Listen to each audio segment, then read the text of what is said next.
Deus amado e querido, como é bom, Senhor, nós sentirmos a Tua presença. O Senhor é maravilhoso, o Senhor é Deus forte, é Pai da eternidade, é Príncipe da paz, onipotente, onisciente, onipresente. É incrível como o Senhor pode estar aqui conosco e nesses ambientes onde as pessoas estão conectadas nesse canal. Te agradecemos, Senhor, porque mesmo tendo conteúdos gravados, todas as vezes que as pessoas se lançam mão disso, o Senhor vai se manifestar. Obrigado, Deus, por esse domingo que tivemos, dando início a uma nova semana, uma nova oportunidade. E esse programa, ele se propõe a isso, apertarmos o botão do start da nossa vida e termos uma semana muito especial. Queremos te pedir que agora, ao estudarmos a Tua palavra, a gente possa encontrar as respostas que precisamos, o conforto que carecemos. Que o Senhor possa me usar com o Teu Espírito e que o mesmo Espírito possa ajudar a todos nós a entendermos e a colocarmos em prática esses ensinamentos em nossa vida. Nós oramos, Senhor, e te agradecemos no doce nome de Jesus. Amém e amém. Amém, né, Liz? A Liz está aqui conosco, é uma menininha, filha do Paulinho e da Carol. Ela já disse amém, né, Liz? Tá aqui, temos algumas pessoas aqui presentes, o louvor, temos o Betão aí também, sejam todos bem-vindos. Logo, logo a gente vai poder ter todo mundo aqui. Queridos, abra sua Bíblia no livro do Evangelho de Lucas. Lucas no capítulo 18.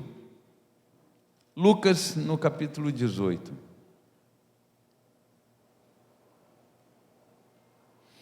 Eu não sei você, mas me encanta muito ver a maneira como Deus, Ele deixou esse livro escrito para nós. É muito bom todos os dias a gente ter um contato com esse livro. Esse livro é a palavra de Deus. Esse livro ele tem coisas que a gente não vai encontrar em nenhum outro lugar. Tem conselhos aqui que podem transformar a nossa história, a nossa vida. Esse livro ele é sobrenatural, porque ele tem como seu autor o próprio Deus. E todas as vezes que a gente busca conhecer um pouco desse livro, a nossa vida é transformada. Pode ter certeza disso. Eu já tenho o conhecimento da Bíblia há muito tempo e todos os dias, quando eu leio a Bíblia, eu estou aprendendo uma coisa nova. Pode ter certeza. Sempre me surpreende muito as riquezas desses conteúdos inesgotáveis. Inesgotáveis. Como é bom a gente poder ter esse livro nas nossas mãos. Você sabia que existem alguns lugares que as pessoas são proibidas de terem a Bíblia? Então é um privilégio muito grande a gente poder ter a Bíblia, e mais do que poder ter a Bíblia, ter acesso a ela, independente se ela está escrita no seu aplicativo, mas nós temos a oportunidade, a liberdade de ter a Bíblia, ler a Bíblia e viver a mensagem da Bíblia. Se está na Bíblia, eu creio. Assim Jesus reagiu às tentações. Ele disse: está escrito. Então, reaja, haja, viva de acordo com a mensagem desse livro também. Ele é extremamente importante para a nossa vida, para a nossa família e muito mais. Algumas porções aqui da Bíblia, elas chamam demais a nossa atenção. E nessa noite eu quero, com vocês aqui, ficar num pedacinho aqui da Bíblia, do capítulo 18, a gente vai invadir também um pouquinho o capítulo 19, mas olha a maneira providencial que esses versículos aqui foram colocados e a sequência que eles estão assim organizados para que a gente pudesse ter então essa experiência que nós vamos ter essa noite. No final do capítulo 18, verso 15, tem aqui uma parte desse contexto, né, que Jesus está abençoando as crianças. Não é legal isso? E você vai perceber que isso aparece também em Mateus e Marcos. Mas nessa sequência aqui, é muito interessante. Jesus, ele é abordado por famílias, né? Principalmente as mães que estão levando os seus filhos para Jesus tocar nessas crianças. Os discípulos repreendem essas mães. E aí Jesus disse, não, eu quero abraçá-las e não os impeçar de vir a mim, porque deles é o reino dos céus. E se vocês não se tornarem como uma dessas crianças, jamais vocês verão o reino dos céus. Isso acontece e aí há uma mudança radical no comportamento daqueles discípulos, porque agora são eles que pegam as crianças no colo e levam até Jesus. Mudança de comportamento.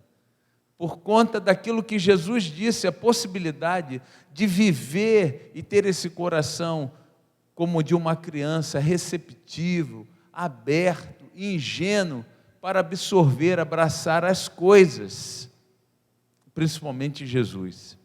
É uma mudança de comportamento. Todas as vezes que a gente tem a oportunidade de estar com Jesus através da sua palavra, é a oportunidade da gente mudar comportamento, mudar a nossa vida.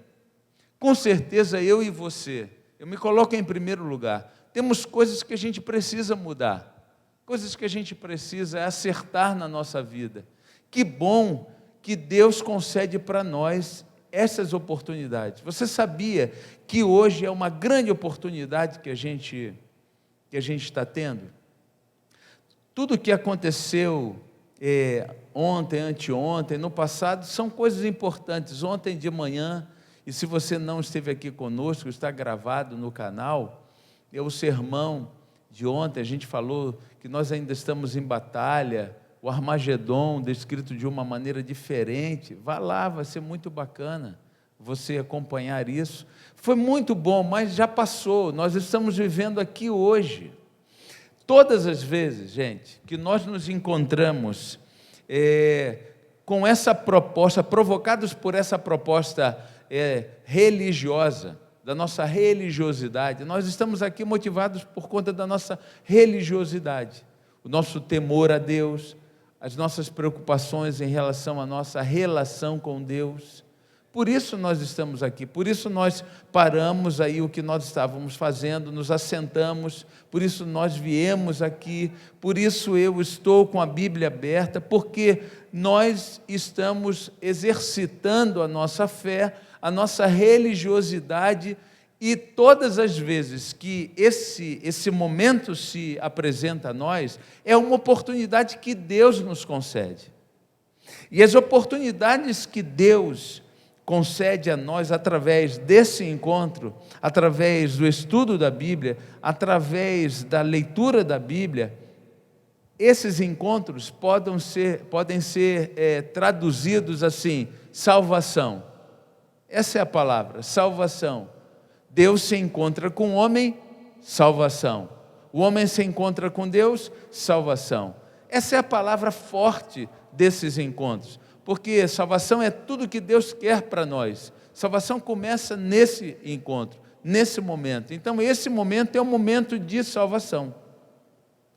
Quando você dimensiona a salvação na experiência da sua vida, você precisa entender, eu preciso entender, precisamos entender que salvação não é algo que eu posso deixar para depois. Não é assim. Imagine, eu estou morrendo afogado, eu grito por socorro, é natural, eu vou buscar socorro, eu vou buscar salvação. aí vem alguém para me salvar, o agente da salvação, e ele chega, eu ouvi o teu grito de socorro, eu vim aqui para te salvar. Imagine se eu olho para ele e digo assim, faz o seguinte, volta daqui a pouco aqui para me salvar, ou então faz o seguinte, volta aqui amanhã, ou semana que vem você volta para me salvar. Não existe isso. Todas as vezes que alguém grita por socorro, tem oportunidade de salvação, e o agente da salvação chega, isso tem que acontecer de uma forma imediata, urgente. Salvação é algo que precisa acontecer na nossa vida de uma forma urgente. Então, esse tempo que nós estamos vivendo aqui agora, onde Deus se aproxima de nós e nós nos aproximamos de Deus, Deus, Ele é o agente da salvação. É o agente que vem oferecer a salvação. Porque de formas diferentes, nós gritamos por socorro. Nós permitimos que Deus se aproximasse de nós. Deus entrou no perímetro de nossa vida. Deus está aqui conosco mais do que nunca, o Emanuel. E aí Ele vem fazer o quê? Ele vem oferecer salvação, porque a grande habilidade de Deus, a grande disposição de Deus, de deixar o céu para vir aqui estar conosco, o objetivo é salvação. Não há nenhuma outra proposta. A proposta é salvação. Então, esse encontro que a gente está tendo aqui é um encontro de salvação. Quando Jesus diz para os discípulos, deixai vir a mim os pequeninos, porque deles é o reino dos céus, e se vocês não forem assim, imediatamente eles pegam as crianças. Eu acho isso até engraçado, uma mudança imediata de comportamento, aqueles homens grandes ali, meio rudes, né? Pegando aquelas crianças meio sem jeito no colo e levando até Jesus, querendo dizer assim, tá bom, eu quero ir para o céu, então eu vou pagar o preço. É exatamente isso. Nós também, alguma coisa interessante aqui desse contexto, é o seguinte, na semana seguinte, Jesus vai morrer. Na semana seguinte a esses episódios aqui, Jesus vai morrer. Então Ele vai consumar todo aquele processo que Ele iniciou ao chegar aqui. Então Jesus passou aqueles 3 anos, Ele está se dirigindo a Jerusalém, e chegando em Jerusalém, Ele vai passar por tudo aquilo que você sabe muito bem, o sacrifício da cruz. Jesus vai morrer. Então semana que vem Jesus vai morrer. Então essas coisas que estão acontecendo aqui, elas não acontecem no início lá do ministério de Jesus, elas acontecem no final do ministério de Jesus. Essas revelações aqui, elas estão num contexto muito mais urgente do que a gente possa imaginar. Para chegar em Jerusalém, Jesus escolheu passar por uma cidade. Ele poderia passar por um outro lugar, mas Ele escolheu, isso aqui há uma providência, Ele escolheu passar por um caminho, e esse caminho tem que passar em Jericó. Tem que passar em Jericó. Não há como, Ele escolheu passar em Jericó. A providência de Deus, ela é muito grande. A gente vê a Bíblia, né? As histórias bíblicas, Jesus passando em determinado lugar, Jesus indo ao poço de Jacó, encontrando a mulher samaritana, Jesus indo em Gadara, Jesus atravessando o mar da Galileia. A gente vê, Jesus indo a Naim, tantos lugares, e essas ações de Deus, elas são providenciais. Eu não posso afirmar isso, mas eu creio nisso. Então isso é a minha experiência. Eu entendo que esse momento que a gente está vivendo agora, não há nenhuma coincidência. Não vejo como coincidência de nos encontrarmos assim, assado. O Léo que cantou, ele está com uma camisa, vocês se lembram da camisa do Léo? Quando eu bati o olho no Léo, eu vi a camisa do Léo. Por quê? Porque eu tenho uma camisa muito parecida, Então, imediatamente uma identificação. E poderia ter acontecido de eu ter vindo com aquela mesma camisa. Uma coincidência, isso é uma coincidência. Mas quando a gente dimensiona esses encontros dentro desse contexto que a gente está vivendo e dizendo aqui de salvação, e que é o exercício da nossa religiosidade, eu não vejo coincidências, eu vejo providências. Providências. Deus providenciando uma oportunidade para o Reinaldo. Deus providenciando um encontro para o Reinaldo. Por quê? Porque ele é meu pai amoroso, ele é muito querido, ele é tudo de bom. Então ele fala assim, eu quero surpreender o Reinaldo, eu quero encontrar o Reinaldo, eu quero mudar a vida do meu filho.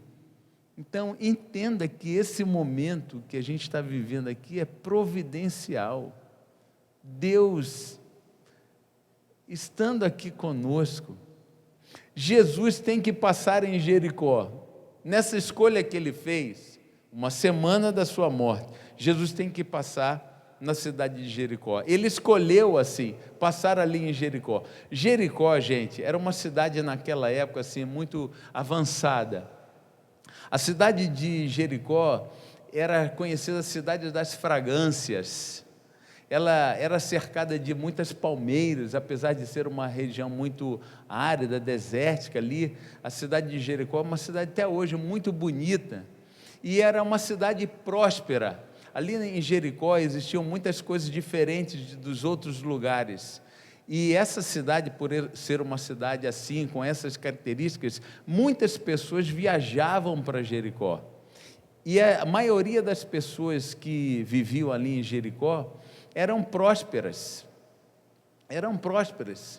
e Jesus ainda não havia passado ali em Jericó dessa forma, mas você sabe que a mensagem de Jesus e os milagres de Jesus haviam se popularizado, e com certeza, antes que Jesus chegasse em Jericó, a mensagem dele já havia chegado ali.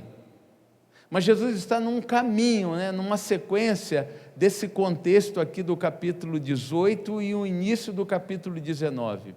Você vai se lembrar, no final do capítulo 18, Jesus está chegando ainda em Jericó, mas tem uma multidão acompanhando Jesus, e essa multidão está fazendo barulho, e tem alguém sentadinho lá no caminho da entrada da cidade, que é um cego.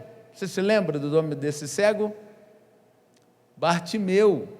Cego Bartimeu, que estava sentado à beira da entrada da cidade. Tem uma multidão fazendo barulho, porque Jesus está chegando em Jericó, uma multidão, e aí quando ele ouve aquele barulho, e percebe que era um barulho diferente, apesar da cidade ter toda essa característica, muito visitada, esse homem começa a gritar, Jesus, filho de Davi, tem misericórdia de mim.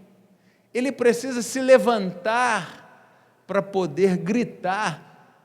As pessoas tentam silenciá-lo, ele grita cada vez mais alto, e Jesus encontra Bartimeu, e Jesus faz um grande milagre em Bartimeu. Jesus devolve a vista a Bartimeu, na entrada para Jericó. E aí Jesus passou por ali, fez aquele milagre. Eu acho que a multidão fica mais eufórica ainda, e as pessoas que estão lá na cidade de Jericó, elas estão vivendo também essa expectativa, pessoas diferentes, com situações diferentes, realidades diferentes, histórias diferentes, de todas as classes, estão percebendo que Jesus está chegando ali, que alguma coisa vai acontecer, e as pessoas começam a fazer planos para esse encontro. As pessoas começam a criar as suas estratégias para esse encontro. E não pense que todas as vezes que Jesus se aproxima de nós, isso não acontece de uma forma unilateral. Não é só Ele que se apresenta a nós. Eu também tenho que me apresentar para Ele, gritar, como foi o caso de Bartimeu. Gritar para dizer o que eu quero, o que eu preciso dele. gritar para dizer o que eu preciso dele, me manifestar ali naquela cidade. E aí a gente avança aqui no capítulo 19, entrando em Jericó. Então entrou. E para você ter certeza do Bartimeu, o verso 35 do capítulo 18, diz aí, aconteceu que ao aproximar-se ele de Jericó, então está chegando em Jericó, estava um cego assentado à beira do caminho pedindo esmolas. E o resto da história a gente já falou. Então ele está chegando. E agora, no início do capítulo 19, ele entrou em Jericó. Já tinha feito aquilo lá. Se lembra? Zaqueu, Bartimeu, ele se levanta para se encontrar. E lá em Jericó, tem um camarada que, verso 2 aqui, do capítulo 19, diz assim, eis que um homem chamado Zaqueu, maioral dos publicanos e rico, procurava ver Jesus. Quem era Jesus? Na verdade, procurava ver quem era Jesus. É porque esse camarada aqui, ele tinha alguns ranços na sua história, algumas dificuldades na sua história. Chefe dos publicanos, os publicanos, eles eram judeus contratados por Roma, que dominava politicamente aquela região, e eles eram contratados por Roma para serem os cobradores dos impostos, como se fossem agentes alfandegários. E aí então Bartimeu, ele era o chefe desses caras. E os publicanos, além de cobrarem impostos exorbitantes para o povo judeu, eles ainda extorquiam as pessoas. Então, imagine o conceito desses publicanos. Imagine o conceito que as pessoas tinham do chefe dos publicanos. Então, esse cara tinha alguns problemas. Ele não andava muito tranquilo nas ruas, ele era muito seletivo com as suas amizades, ele sabia que ele era odiado, talvez cercado de muitas pessoas, mas por conveniência, não pelo que ele era, mas pelo que ele tinha.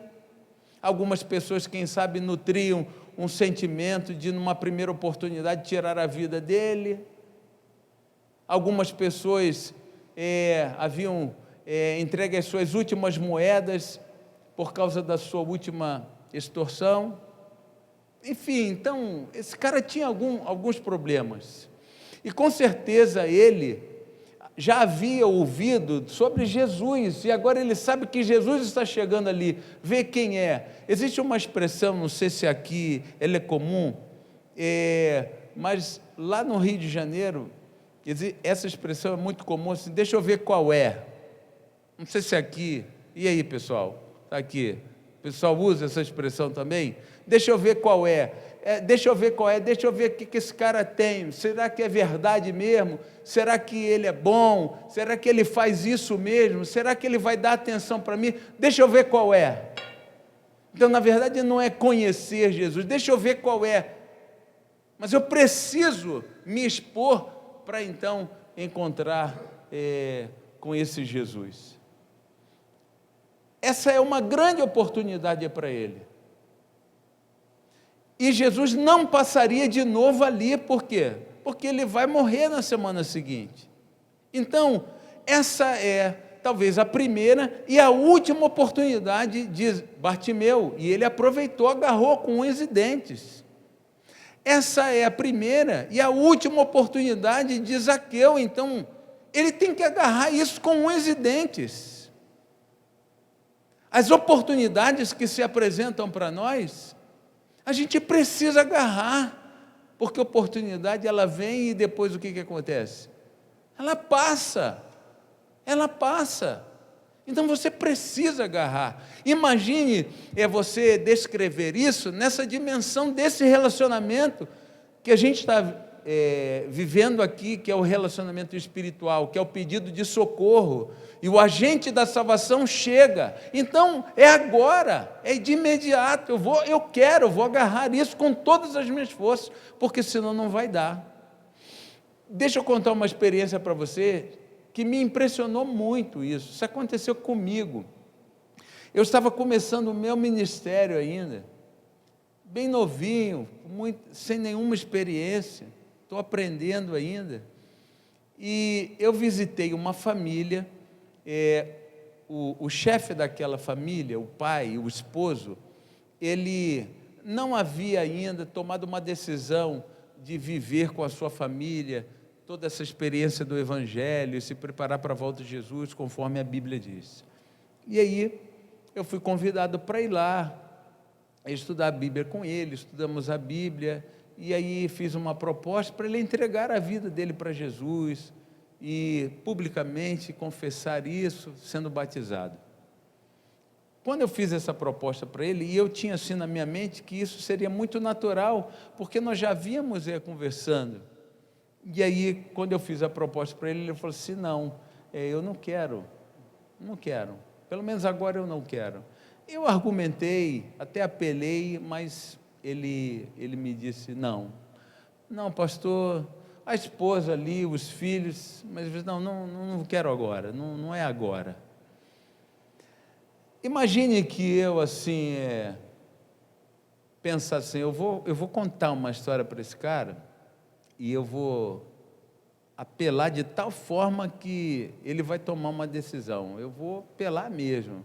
Aí eu inventasse uma história assim, olha, amanhã você vai acordar, como você sempre acorda, para ir trabalhar, você vai pegar o ônibus aqui em Caxias, você vai até a Avenida Brasil, como você faz, aí você vai pegar um outro ônibus para chegar até o seu trabalho. E ali no ponto de ônibus, esperando, na Avenida Brasil, esperando o seu segundo ônibus para chegar ao trabalho, você está ali, ainda sonolento, né, muito cedo, esperando o ônibus, e aí o ponto fica geralmente na marginal, né, e aí aquela pista central passa uma carreta, e um dos pneus dessa carreta se solta. Esse pneu é arremessado, ele atravessa o canteiro que divide a pista central da marginal, e aquele pneu quicando vai na direção daquele ponto de ônibus onde você, desatento e sonolento, está, e esse pneu te acerta em cheio, e infelizmente foi tão grave que você vai morrer. Se eu conto uma história dessa para esse camarada, ele vai olhar para mim, eu acho que ele ia me pegar assim pelo colarinho, me dar uns tapas, e falar assim, vai embora daqui, seu apelão mentiroso, que história mirabolante é essa, tal. Gente, mas foi exatamente isso que aconteceu. Eu estou contando para vocês uma história que eu vivi. No outro dia chega a informação que isso aconteceu, e lá estava eu, confortando a família, tendo que fazer um sermão agora, fúnebre, daquele camarada. Nós não temos como fazer uma previsão da nossa vida, no que concerne amanhã. A gente pode fazer um planejamento, e precisamos fazê-lo. Agora, fazer afirmações de que amanhã vai ser assim, exatamente assim, a gente não tem o momento. E por isso que eu estou dizendo que quando as coisas elas acontecem dentro dessa realidade espiritual, o contexto espiritual da nossa existência, salvação é alguma coisa que tem que ser urgente, tem que ser agora. Bartimeu aproveita. Os discípulos, eles estão mudando o comportamento, pegam as crianças. E agora é a vez desse homem. E Lucas, ele faz questão de contar isso. Jesus vai morrer. Jesus entrou em Jericó. Jesus está passando na estrada da vida desse homem. Jesus está passando na estrada da minha vida. A cidade que Jesus está visitando hoje não é Piracicaba ou qualquer uma outra desse planeta. A cidade se chama Reinaldo e a capital sou eu. A capital é você. as ruas e as avenidas, as ornamentações da nossa história, da nossa vida, os canteiros, as ruas, os becos, as vielas, os cantos escuros. Essa é a minha vida, é a sua vida também. Zaqueu, ele quer ver qual é, o que Jesus pode fazer por ele. Tem algumas coisas aqui muito marcantes, muito significativas, que eu quero chamar a atenção de vocês. Zaqueu, ele tinha muitos obstáculos para não querer ter esse encontro. Muitos obstáculos. E talvez esses obstáculos que eu vou mencionar aqui, nessa construção aqui homilética, desse momento que a gente está vivendo aqui, pode se encaixar com a minha vida. Na verdade, se encaixa, porque fui eu que busquei isso, escrevi aqui, para poder estar falando. Meu esboço está aqui, ó. Mas pode se encaixar perfeitamente na sua vida também. Alguns obstáculos que ele tinha que superar, e coisas que eu preciso superar, você precisa superar, em nome de Jesus. Olha, primeira coisa que eu vejo aqui no verso 2, ele era maioral dos publicanos, ele era o chefe. A profissão dele não era uma profissão que favorecia ele se aproximar de Jesus. Às vezes a gente coloca a nossa profissão em primeiro lugar. Se a sua profissão, e eu conheço amigos meus, que há muito tempo não tomam uma decisão ao lado de Jesus por causa da sua profissão. Você diz, pastor, quando eu me aposentar, aí a gente vai resolver isso. E você conhece, talvez seja você. Ele poderia dizer, não, na minha condição, eu chefe do publicano, bolso cheio. Não há empatia entre a minha profissão e Jesus. Não dá. Então, deixa ele passar, eu vou continuar na minha. Por incrível que pareça, ele venceu o obstáculo da sua profissão. Eu quero ver Jesus. Eu quero ver Jesus. Se a minha profissão me impede, Jesus é maior do que a minha profissão. Não é a minha profissão não sou eu que preciso me adequar à minha profissão. A minha profissão precisa se adequar a mim, porque sou eu que decido isso. Eu não estou falando isso só na questão religiosa também, mas se a tua profissão está em primeiro lugar e não a sua família, por exemplo, é um obstáculo. Então você precisa entender isso. O verso 2 também diz que ele era rico. Olha só que coisa interessante. Final do capítulo 18, Jesus se encontrou com um jovem rico. E Jesus falou assim, olha, vende tudo que você tem, dá aos pobres e me segue. E ele virou as costas e ele foi embora. E aí depois disso, Jesus disse assim, olha, é mais fácil um camelo passar pelo fio de uma agulha do que um rico entrar no reino dos céus. Olha, não há nenhum problema a gente ter dinheiro. Mas se o dinheiro nos tem, aí existe um problema. Quem não gosta de dinheiro? Eu gosto e preciso. O dinheiro ajuda a gente a fazer muitas coisas. Mas eu preciso dominar essas coisas e não deixá-las me dominar. E ele tinha muita grana. A Bíblia diz que ele era rico e ele precisou passar, porque geralmente a soberba, toma conta das pessoas quando elas têm muitas coisas. Você é muito mais importante que as coisas. Jesus não veio salvar coisas, Jesus veio salvar você. Sabia disso? precisou vencer o obstáculo do seu status social. Ele fez diferente do jovem rico, que estava possuído pelo dinheiro. Uma outra coisa aqui no verso 3, ele precisou vencer o obstáculo da sua condição física. O verso 3 diz que ele era de pequena estatura. Sabe como que eu interpreto isso aqui? Claro que não há nenhum problema em ser baixinho. Não há nenhum problema. Não fica... Mas, geralmente, baixinho, ele recebe alguns apelidos, né? Pintor de rodapé. Tem até uma musiquinha, Zaqueu pequeno, quase um anão. Não é boa essa música.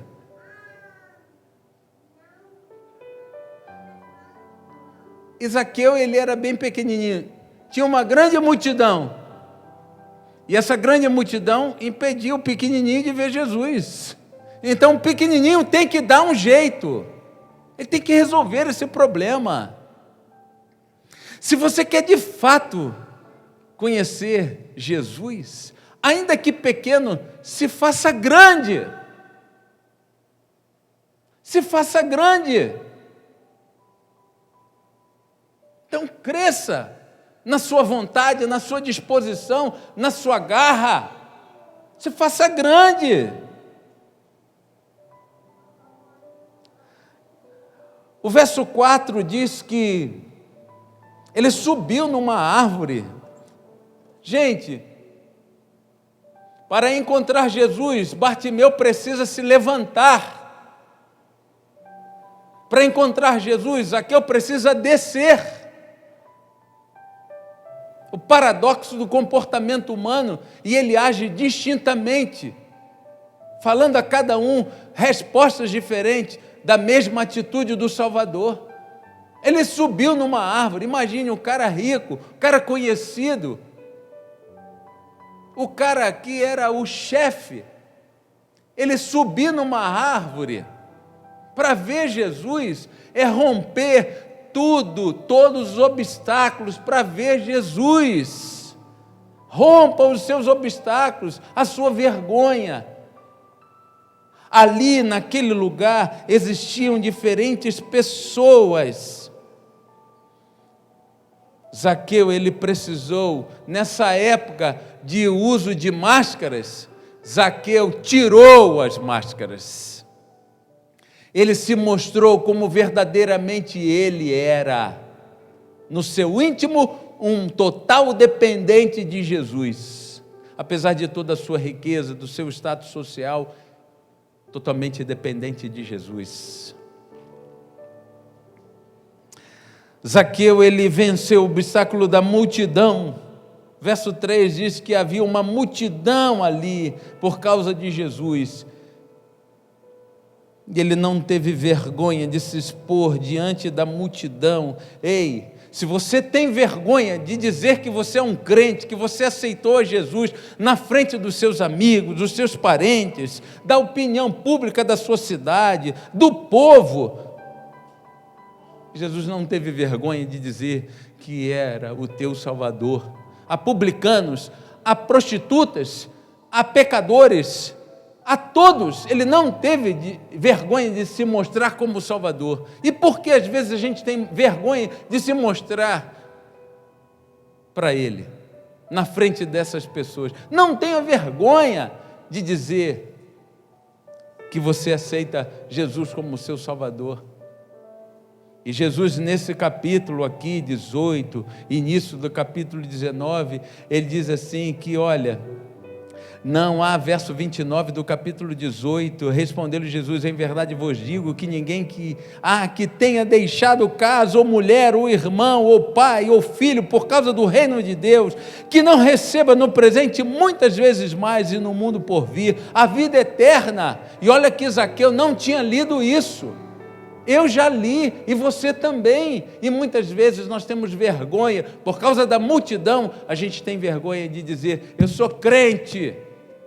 Até tem uma história engraçada, que um jovem me procurou uma vez e falou assim, pastor, estou muito chateado. Eu falei, o que foi? Eu estou chateado porque o pessoal está me chamando de quadrado, só porque eu sou crente, porque eu não faço determinadas coisas, me disseram que eu sou quadrado. Eu falei, não liga não, porque eu sou quadrado também. Na verdade, eu não tinha nenhuma resposta para dar melhor para ele, levei na brincadeira e fiz ele rir. Eu sou quadrado também, não liga não, tal. Ele saiu mais ou menos convencido. Passado alguns dias, ele volta e fala assim, pastor, eu estou feliz da vida. Eu falei, o que foi? Eu estou feliz da vida porque eu sou quadrado. Eu falei, tá bom, você estava triste, agora você está feliz porque você é quadrado, mas o que aconteceu para você ficar tão feliz? Ele me disse que estava vendo aquela propaganda da cerveja que desce redondo. Aí ele falou assim, pastor, eu estava vendo aquela propaganda, aí, pai, eu tive um insight. O insight foi o seguinte, eu fiquei imaginando, já pensou se eu fosse redondo? O inimigo ia me engolir, eu ia descer direto. Mas como eu sou quadrado, o inimigo até tenta me engolir, mas eu entalo. Não dá para eu descer. Ei, não tenha vergonha de dizer para as pessoas que você é de Jesus, no seu namoro, no seu casamento, nos seus negócios. Desce da árvore. Não é pagar mico isso não. É se expor verdadeiramente a Jesus. E o último obstáculo que eu queria chamar a atenção eram os murmuradores. O verso 7 diz que todos os que viram isto murmuravam. Os murmuradores, sabe quem são os murmuradores? São os fofoqueiros. Os fofoqueiros, os condenadores, os que acham que são melhores do que os outros. Talvez foram até o ouvido de Jesus, Jesus, esse cara aí é ruim, esse cara aí não vale nada, não dá moral para ele não, Jesus, não dá atenção para ele não. E Jesus, Zaqueu, sai daqui, ô murmurador, Zaqueu, desce depressa, porque eu vou comer lá na tua casa. Jesus não teve vergonha de estar com Zaqueu, Jesus não tem vergonha de estar com a gente, não tem vergonha nenhuma. E se você é um desses murmuradores, caia na real. Para de falar mal dos outros. Para de apontar os defeitos dos outros, o que alguém usa ou não usa. Para com isso, seu fariseu do século 21. Para com isso. Deixai vir a mim os pequeninos. Deixa as pessoas irem até Jesus.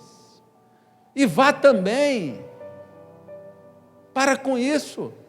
Ei, não dê ouvidos a essas pessoas, acredite em Jesus, Ele veio aqui exatamente por sua causa, então desce depressa, porque Jesus quer comer na tua casa. Eis que estou à porta e bato, se alguém ouvir a minha voz, eu entrarei, cearei com ele e ele ceará comigo.